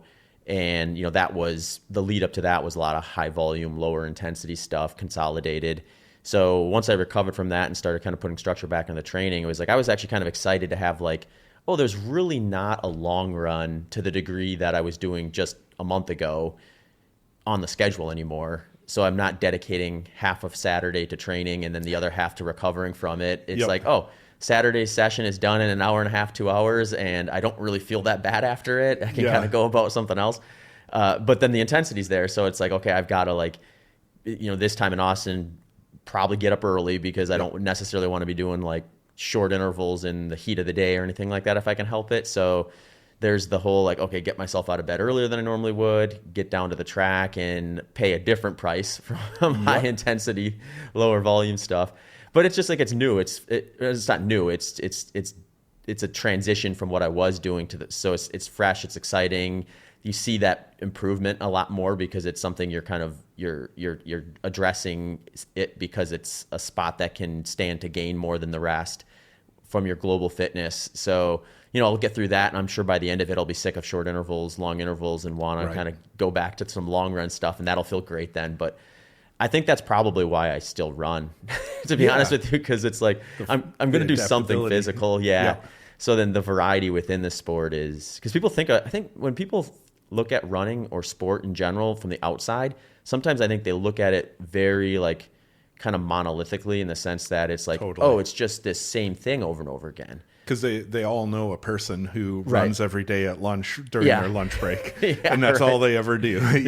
But they don't see the necessarily like the periodization inside of it, which I think is what keeps me interested in it, because I'm never really doing anything too similar over and over again before I have some sort of shift that. And to me, I can do anything for 3 months. Like that's, you can really like put your brain to that of, okay, my goal is just around the corner. I've got 3 months of hard training to do. It's okay. My Wednesdays, my Saturdays, are this, my Mondays, my Thursdays are this. And it's just really hyper focused. And then as soon as I know that race is done, I know I'm completely shifting. Right. And so to me, there's that relief that happens of, okay, I can put up with, a whole Saturday going away. This is what I signed up for. This is what I'm excited about. Right. So, Yeah. Cool. What questions do you have about what's coming up? Do you have anything that's like, oh, I need to ask Zach about this now? Or well, yeah. So now that we're consolidating, it's we talked about, and I didn't look at my new plan yet, so maybe this will answer a lot of that. But we were talking about 7 hours in total, and kind of the way that I was thinking my schedule would be best right now would be 3 hours on Wednesday, 3 hours on Saturday, and I'm electing to think of my rehab just the other days, and then like a Monday of like a lift. Do I need to try to get, I don't know what I'm trying to ask, because if to get 7 hours, like, do I want to count that as a run for another hour somewhere in there, or an hour walk? Like where should we start to think about that? Yeah, it's a good question. I would say once we start consolidating to the degree where you're doing like 3 hour plus sessions, we sort of want that to be a little closer to race intensity than we do like just, okay, now go out and run for 3+ hours and don't walk. Yeah. So the way I usually look at that is like there's enough mechanical differences and just recovery needs that range from you running versus you walking or hiking. Okay. So this is why sometimes when you see some of the mountain runners or even like skiers where the impact is way lower, their volume is just massively higher. Not necessarily massively, but it's higher because they're eliminating one of the more stressful, harder recovery parts of it. So when you get into 100 miling, it's sort of this weird kind of balance for most people between like on race day, you're going to be running some of it, you're going to be hiking some of it, you're going to be walking some of it. So we sort of get to this part where it's like, well, these are all skills that you're going to be using on race day. How do we actually work on those? And I would say for 7 hours, we would probably want you to skew more towards running for that. Okay. And then where I think there's some flexibility in that is like any walking you can kind of pad that with that isn't interfering with the stuff you're trying to do outside of it are all great value adds that I think are going to be at very low cost. So if we did like 3 sessions, 3, 3, and 1 that were more running skewed, with those 3 hour sessions being more like, okay, run what you can and recover from, and then sprinkle in some walking, we can kind of balance that out through the rest of the week where it's like when you have opportunities to go on walks, hikes, and things like that, and bonus if you can include your family and kind of like have like, you know, so you're not like disassociating too much and investing too much into your own training versus engaging with them and stuff like that. I think that's just a huge value that people don't look at because they're not thinking of it. They're not thinking, oh, I went out for this walk or hike, and because I did that, I didn't go for a run, and that's going to cost me for the race. It's like, well, no, let's imagine like a 50-50 split between running and hiking on race day. Most people are going to skew that training to be way more towards running than 50-50. So they're sort of leaving a little bit of an imbalance from the specificity on race day on the table if they're not saying, oh, well, I went out for that hike with my friends or with my family and it didn't feel like training because it was kind of fun. It was really low intensity. I didn't feel like I had to recover from it. I may have actually felt like it rejuvenated me versus stressed me out. That's an actual skill set that you're going to literally use at Javelina. Cool. Yeah, and maybe it won't feel as enjoyable with 80 miles in your legs. Right. But you will be doing it. Well, and I think, I think that brings me right into my natural next question is 2 months ago when we first started the 3-hour runs, I was at, I would only make it 2 hours and 45 minutes and I would just kind of like hit my wall kind of thing.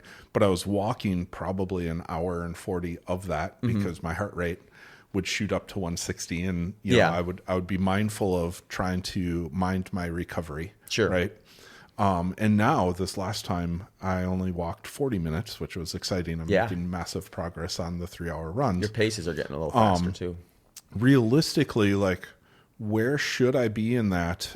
Because obviously I'm switching over to almost all trail now instead of road running. So my heart rate jumps up higher naturally because there's a lot more hills, there's a lot more rocks you're hopping over and those sorts of things. So statistically speaking, like I need to walk at certain times to keep my heart rate into the zone that I'm supposed to be in and not have it shoot up to 160 to 170. Right. Is there like a recommended time frame of if it's a 3-hour block, like am I supposed to be at 30 minutes of running, an hour of running? Like where is going to be a good goal for me to try to think mentally of how much walking during that 3-hour run should be? Yeah, I mean, I think you're heading in the right direction, kind of monitoring intensity. So like if you're on trails, then you can sort of let the trail dictate that to some degree because it's just going to be like certain spots that are flat, more like less varied, maybe slightly downhill. It's like, oh, well, you can run down that without it or run on that without it like spiking your heart rate.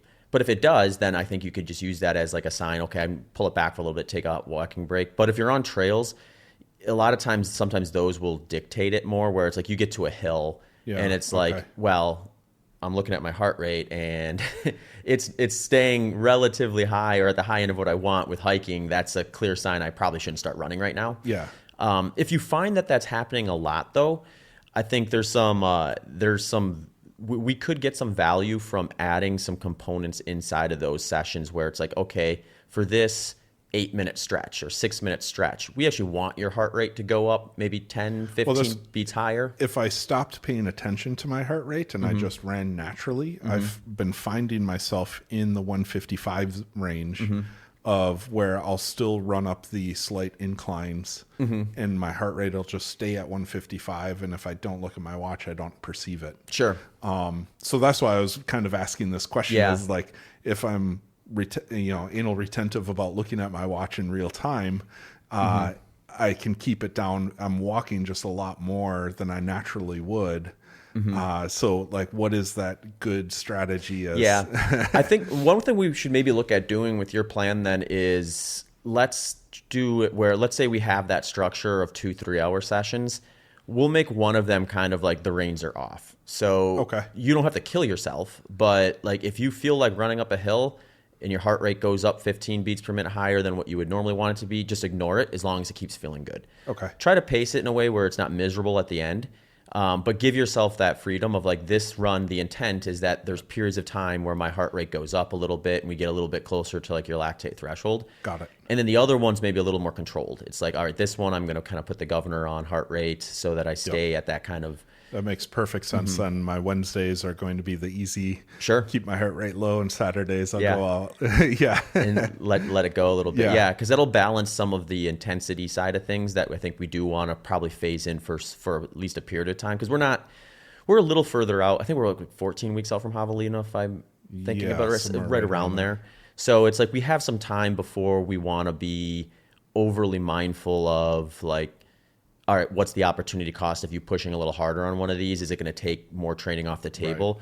The way we have things structured with you, I'm less concerned about that because it's not like, usually that's more of a concern if it's someone who's done this a bunch of times and it's like we got a 6-7 day training week. And if I have them do a run like that, then it will likely compromise their next run. Whereas for you, it's like you finish that run, you're looking at a rest day after that. So if we do overextend a little bit, it may actually be a benefit because we may actually want that additional training load because we've got enough of the recovery around it. Okay. How quickly are we going to start ramping up then would be the question. Because I'd like, where would my peak training be? Would it be the end of September, beginning of October timeframe, or? I would say like once you're about 8 weeks out from the race, at that point, it's like whatever. I usually like to look at like, well, what do you have available? Because if you don't, like if we determine 12 hours per week is best, but the person only has 10, there's no reason to force 12 because there's a path forward with 10, and 12 is not going to be sustainable, and it's probably going to introduce a bunch of extra stress that we don't want to have to manage, and that could possibly make what looks better on paper not actually better in practice. Got it. So what I usually like to do at that point is we just kind of sit down and we chat about, okay, what is a framework of availability that you have that we can work with, and then we build from there. Okay. So the reason why it's that kind of loose is because the inputs we can use at that point are so low intensity. I'm not nearly as worried about like ramping things up to a degree where, okay, we really overshot your tolerability to this, because at that point we'll remove most and sometimes all intensity and start favoring things as specific to race pace. And this is like actually one of the bigger mistakes I think people make in ultra running is they get to this phase of training and they do the actual program in terms of what the volume suggests, but they have a mismatch at intensity. Got it. So they're like, oh, wow, my plan just went way up in volume. And they're like, okay, here we go. And they just try to run all of it. Yep. And then when we look at like what their goal race pace is, it's like you could have been hiking like 4 of those 12 hours and it would have matched your race profile a lot better. And instead, they're kind of driving themselves in the ground, trying to run 12, not recovering. It's so easy to slip into that marathon mentality of like, you have to run faster. And I constantly am reminding myself that no, a majority of what I'm going to be doing is like low pace walking through the mountains. Hey folks, just a quick reminder that this podcast sponsors include S Fuels. They have a 15% offer for you. Element Electrolytes, they have a free sample pack offer for you. John G Apparel has 10% off, and Delta G Ketones has a 20% off and free consultation offer for you. Links and details can be found in the show notes and the episode landing page. You can also check out a full description of how I use all of these products in my own training and racing at the end of this podcast episode. Well, and I see this debate is like pretty popular within ultra running too, where it's like, how do you structure your long run? And I mean, there's polar ends of that where there are people that are like out doing like 8+ hour sessions.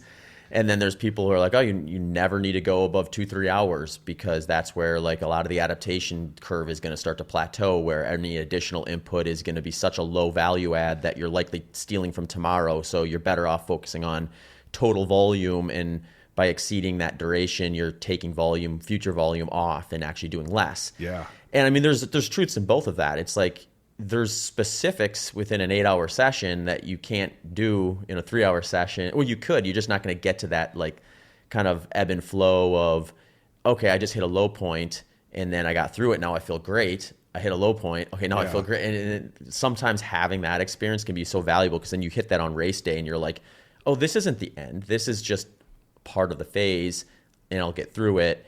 But then there is like, you do want to be in a position where like you're at a point where you can kind of afford the opportunity cost of putting a session like that on the training plan. Got it. So where I see a lot of people going wrong maybe is like they'll favor that longer session side of things because that's kind of one of the draws a lot of times with ultra running is these long days. Yeah. But they'll be too aggressive with them. So then they are stealing from future workouts because they're doing too much running and not enough hiking. Yep. And so like, let's say, for example, let's take you, for example, let's say you came to me and you said, all right, just due to the nature of things that are going on here, I only have this much time and it's on the lower end of what we would normally do. We're just going to do more running because that is going to drive a stronger adaptation, and walking is going to be something you're going to be able to do. You're going to be able to do better with less input on that than you will running. So we want to focus on the one that's going to be more conducive with a shorter time or a limited time frame versus you said like, oh, I'm just like it's just, let's say you decide just to move out to a cabin. It's just going to be you in the woods. Yeah. And you have nothing but training. I was like, okay, well, we're going to like do a ton of hiking. Yeah. Because it's going to be useful. It's going to be low impact. It's not going to break you down nearly as fast. And it's a valuable enough skill set there that we can practice it without worrying about. Get your weight vest out. Right, exactly. Yeah. So I mean, I think there's more than one path forward that yields pretty good results. So then, like, whatever marginal difference you're going to see at a population level from doing one versus the other is going to probably be small enough where the interruption in whatever works for them with work, family, social life, everything that kind of makes them still enjoy the sport, essentially, is likely going to overshadow, whatever marginal gain you're going to get from taking like this approach versus that approach, as long as it's not deviating so far from like doing something. Yeah. So I think it's worth repeating because I need to hear it just as much as I used to tell all of my patients is that I don't need to go to the extremes of running 10 hours as training. Yes. No, most people don't. And like physiologically, it's not necessarily something that is even on the table for a lot. I would say, like, I think like really what we're looking at is we're looking at cumulative volume over the course of the training plan as the real big mover. So like the hard part with the way people usually view these things that can be kind of stressful is like they'll see like a bigger session, like one of the larger sessions, and they put a lot of emphasis on that one session. When in reality, even if you did do an 8-hour, 10-hour session, if you looked at the amount of volume that is compared to everything you did from when you started to the end, it's a drop in the bucket. Doing 2 hours a day is going to get you way further than exactly 8 hours one day. Yep. Yeah. So yeah, I think there's like, I try to avoid an either or stuff with that because I think like there's things that you learn from an 8-hour session that you don't learn from a 2-hour session. There's costs of doing an 8-hour session that aren't there when you're doing 2-hour sessions. So it's like when you have a scenario like that, I tend to not say like this is a no-go zone.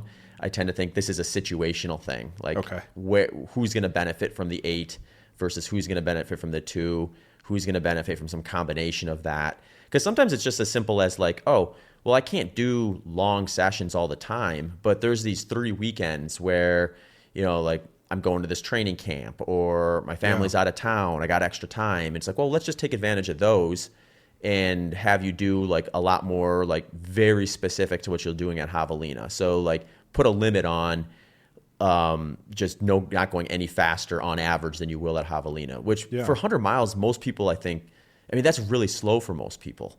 Yeah. Because it's just, here's an example. Like a lot of people have this goal of breaking 24 hours for 100 miles. It's like you're looking at like just under 15-minute mile pace for that. So, most of those people who have those goals of breaking 24 hours, if they went out for an easy run, it'd be much faster than 15-minute mile pace or 14-minute mile pace. So if I structure like a race-specific weekend for them, I want them to be averaging much closer to that 15-minute mile pace than they would just their easy run. Yeah. So if that means like, oh, well, when I'm running, it feels really comfortable to run at, let's just say, a 10-minute mile pace. I want you to be doing enough hiking in that, so we're pulling that average back towards 15. So when you finish that run, that's what the data says versus... Got it. And balance is... You can get into you can really unpack it further too, because I'd rather have them do it in a way where it's like, let's say it's a 5-hour session and they do like 3.5 hours of running and then they just walk the last hour and a half. Yeah. You can do that, but I would rather them kind of have it more integrated within where they're doing like intervals essentially. That's a really good thing for me to hear because I think it was 2 times ago on my 3-hour run. Like I purposely tried to not walk at all and I got burnt out by like 2:15 and I had to walk home. Yeah. And I was like, oh, I'm still getting my time in. Right. Yeah. So like now I'll change that strategy up and saying these numbers actually is super helpful too, because I have been really keeping track of elevation change and walking statistics of how fast I'm actually going.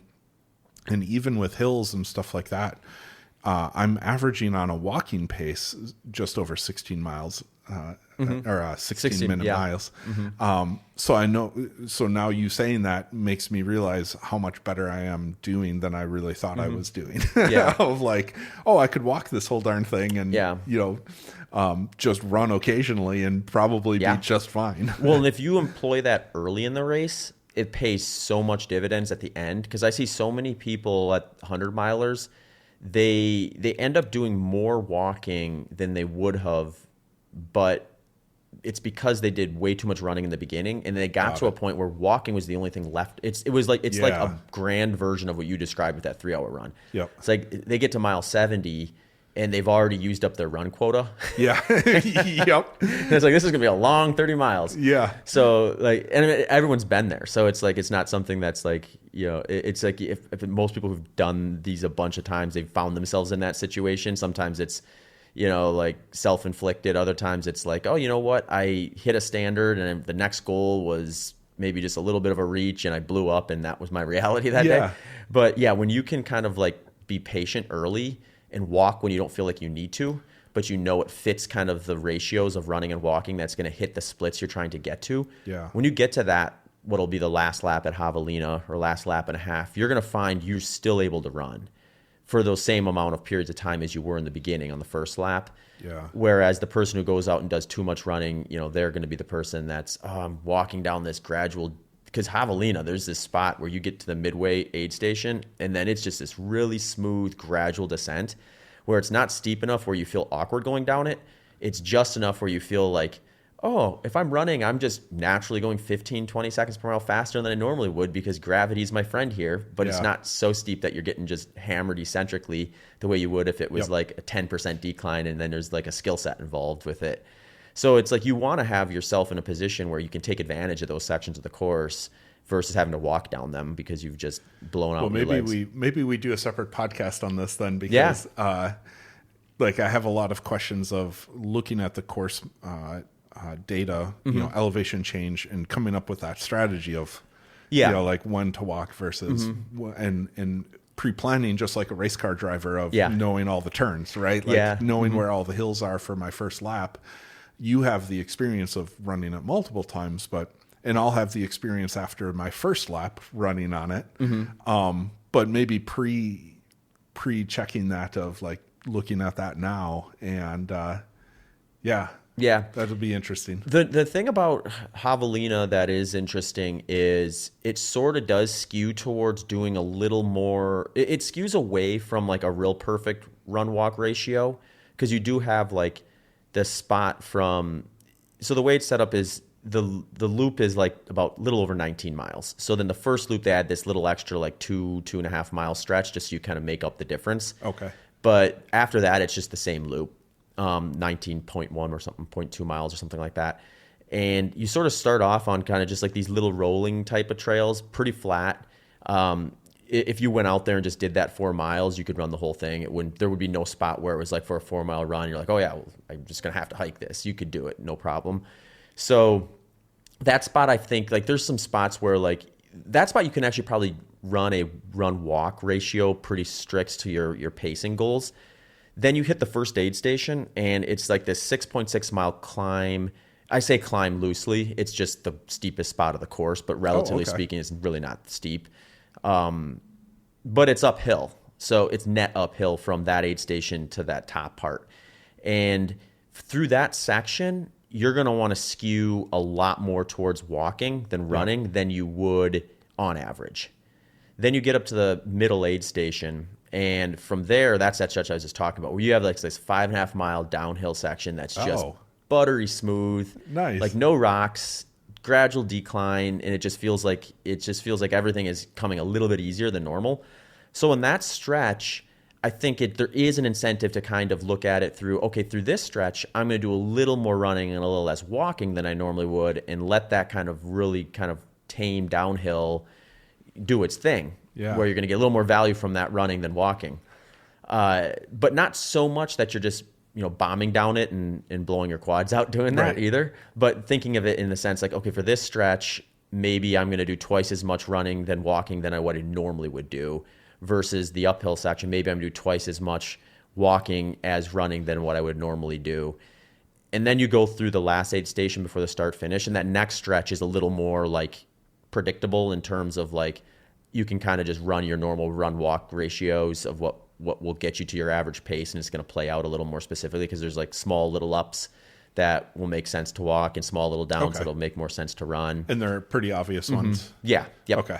The sleeper inclines are always the one that are the most brutal, where you can't really quite tell that you're going up an incline, but you're really going up a big incline, and your heart rate's elevating before you even know it. Yeah. So, I mean, that's kind of like the overview of the Javelina loop. It's interesting. Like, depending on how early you head out that way, if you get out there early enough, then it wouldn't be a terrible idea to just do the loop once for like one of your long runs, because you've seen the whole course then. You've seen the whole course, and then it's like you have a map in your head of, okay, this is maybe how this is going to fit and feel, and you have some data too. So you're like, oh, when I kind of really pull back on running to hike on that 6.6 mile stretch, this is kind of what my pace average is. And then if I get a little more liberal with the amount of running I normally would do on that smooth downhill stretch, this is when my pace comes out. And you can start looking at numbers and what's kind of reasonable targets for that. Okay. And get maybe a little closer to being able to predict what your goal time should be and what paces you should try to be hitting from one aid station to the next and that sort of stuff.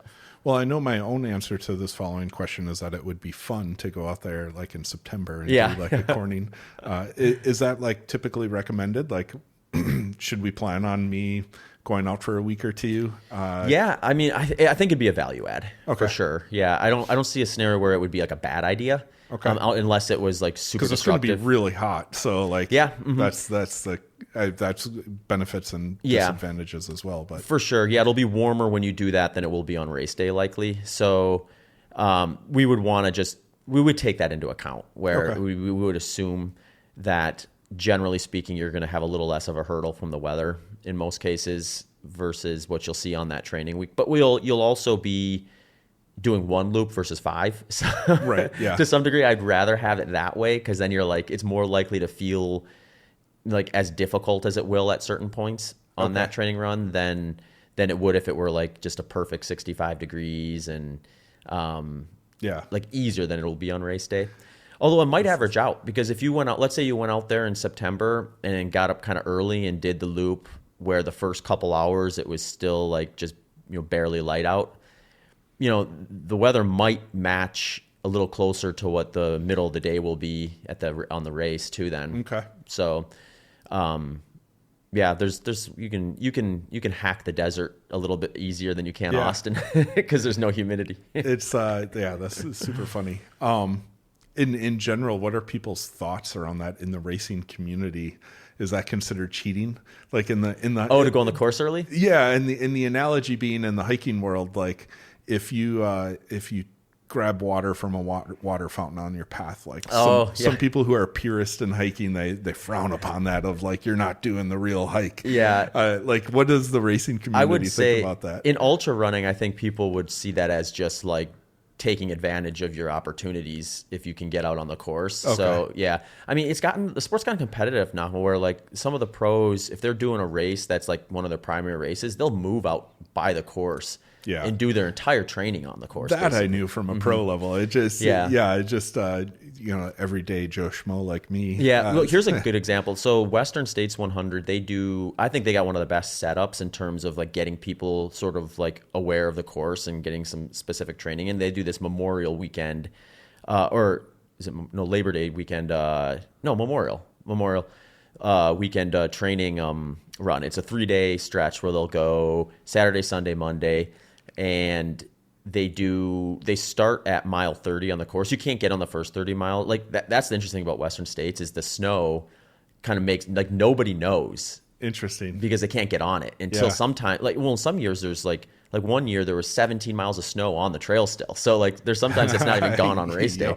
But like nobody's really doing great recon. Certainly not specific to what it'll be like on race day early. So you're sort of left with this scenario where there's like 30 miles of kind of like nebulous, like we don't really know what we're going to get. And then there's like 70 miles where the terrain is going to be very predictable. The heat can range quite a bit from one year to the next. But they do this training camp there where you start at mile 30. You do like a full 50K basically the first day through like the canyon section. The next day you do this section from where the canyons end down to this river spot.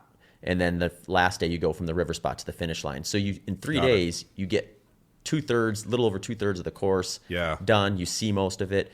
And like most people who do Western States are going to get a huge value add from going out and doing that weekend. And that's like Yeah. a very like accepted approach to go about things. Yeah. So, Well, it's pervasive across all the other sports. It's like such an interesting concept of you always want to visualize, you always want to go prepare as much as possible. And, but there's certain sports that like if it's not the newness, like the first time you're on the course, like you're cheating.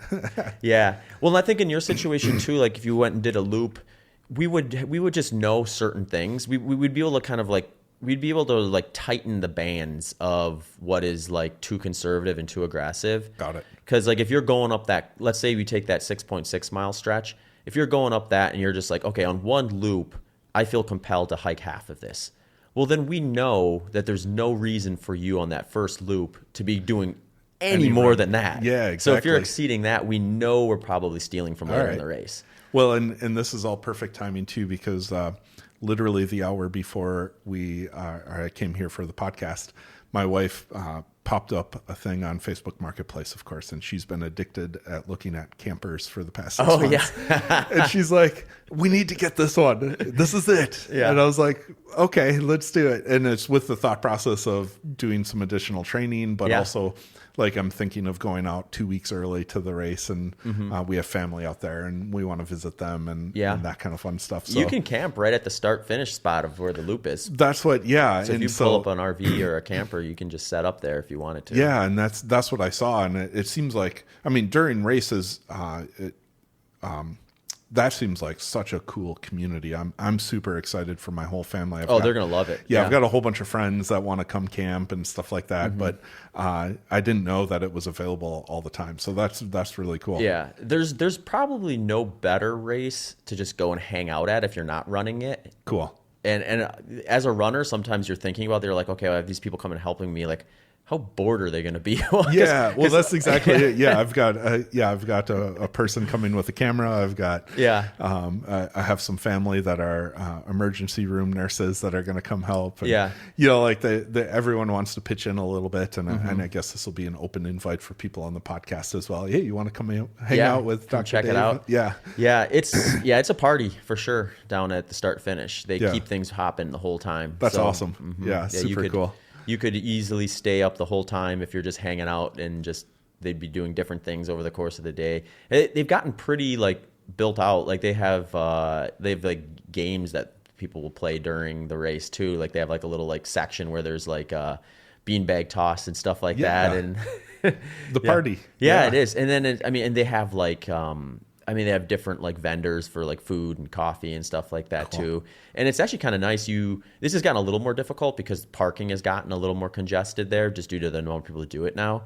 But like there's like a grocery store that's like a 20-minute drive away that once your runner leaves for their next loop, you've got like you can zip over quite a bit of time before they're coming through again. Go grab ice and all that kind of fun stuff. Yeah. So it's set up pretty nice. So I very think cool. Your family and friends will have a good time. Yeah, that's what I'm hoping. Yeah, and especially if we get this camper, it'll be. We love tent camping, but there's just something so value added when you have a pop-up camper where you can easily set up a kitchen and that kind of fun stuff. So and you're no stranger to that. So yeah, exactly. You'll fit right in. Yep. Yeah.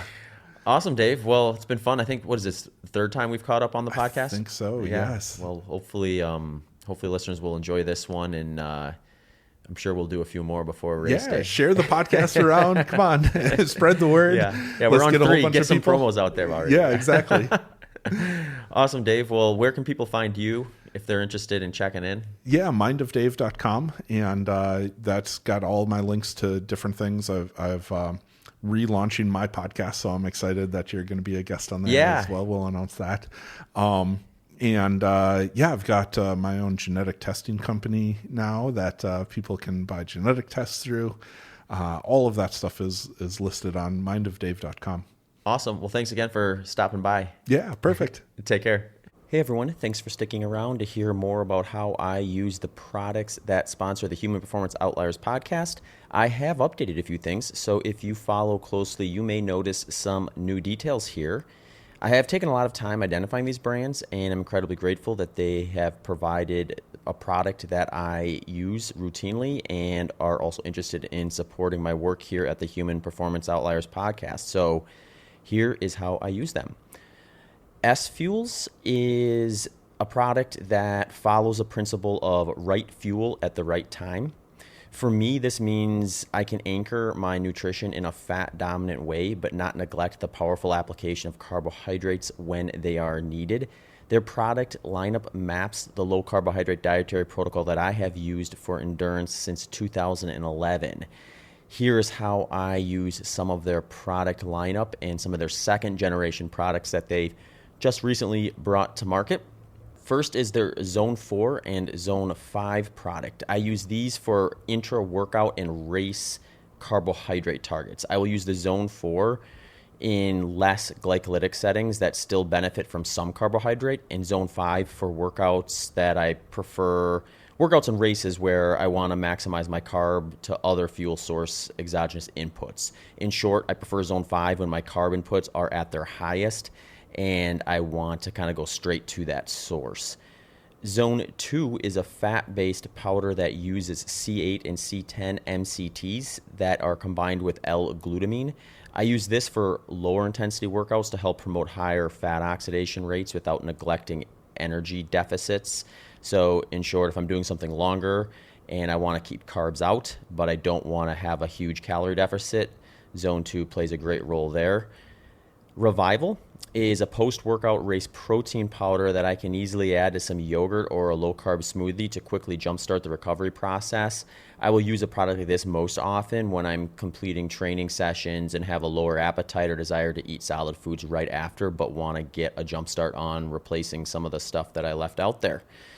Primed is my go-to caffeine source for training and racing. It combines green tea extract, L-carnitine, taurine, and B vitamins, which all combine to help support energy production, fat metabolism, and reduce perceived effort. Life Bars are a product that have been one of my favorites on the S Fuels lineup for some time now, and they are a great combo of healthy fats and protein that I can have prior to a big training session, race, or simply as a snack on heavier training days. Grain-free breakfast cereal is something that I can sub in for just about any time I would have put granola on something when I was a more moderate high-carb person. So this is a good substitute for that. Oftentimes I will put it on top of things like yogurt as a topper or something like that. If you're interested in more details about their product lineup, the science behind it, and everything else, head over to sfuelsgolonger.com for up to 15% off your next order. And stay tuned for some product giveaways and promos over the course of the year. I got introduced to Janji last year and have really enjoyed having some of their products in my running and gym rotation. Janji makes pants, shorts, outerwear, tops, and accessories. Janji apparel is made with durability in mind and is backed by a 5-year run everywhere guarantee. Each design is informed by a different part of the world through collaboration with local artists and in partnership with clean water nonprofits with whom they have contributed over $1 million donated to clean water solutions. Some key features that Janji really focuses on is lightweight, breathable, moisture wicking, odor resistant, thermal regulation, and a super soft and flexible material. Here are the products that I've been using a lot so far this summer. I'm still going with the AFO middle short for very light, breathable training sessions where minimal pockets and extras are not desired. So think a very humid summer training run where I want as little on as I can get away with and feel like it's not getting bogged down with a bunch of sweat. The 5-inch multi-short. So I'll sub this one in for sessions where I do want a bit more storage capacity that is placed in the right areas or the right spots. So think things like where I put my phone, does it sit nicely? Or is there a spot to put my key where it's not flopping around or poking me in an awkward place or things like that? So I really like the 5-inch multi-short for that sort of a training session. A product I'm really excited about, which isn't necessarily a training gear per se, is the Multipass Mini and Sling Bags. These are the newest items I have started using from Janji. The only question for me is how much stuff do I need, which will determine which one of these I will bring with me. The Multipass is a great for just stashing things like your keys, wallets, phones, headphones, or any item you want to have with you, all while keeping your pockets free from clutter. It's got a nice clippable strap that you can put around your waist or over your shoulder. I'll upgrade to the sling bag if I'm bringing a little more stuff and it's just not enough room inside that multi-pass mini. So think things like the size of a water bottle, or if I'm just going to be on a little longer session or heading to the airport or something like that, and I just need more storage, but with that same type of design with the waist and shoulder options and the clippable strap. So those are two of my new favorite options. Check those out.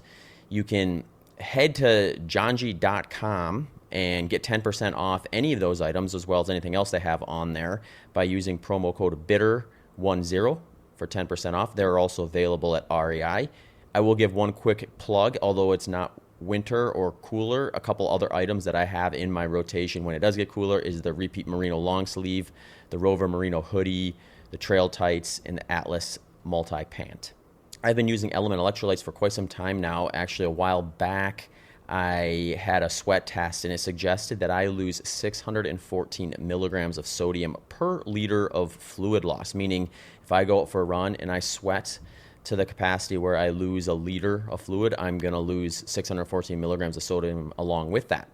So during these hot summer months, it's not uncommon that I will lose over a liter per hour when working out. So I favor adding some electrolytes to my workout fluids and pre-workout drinks in order to account for this.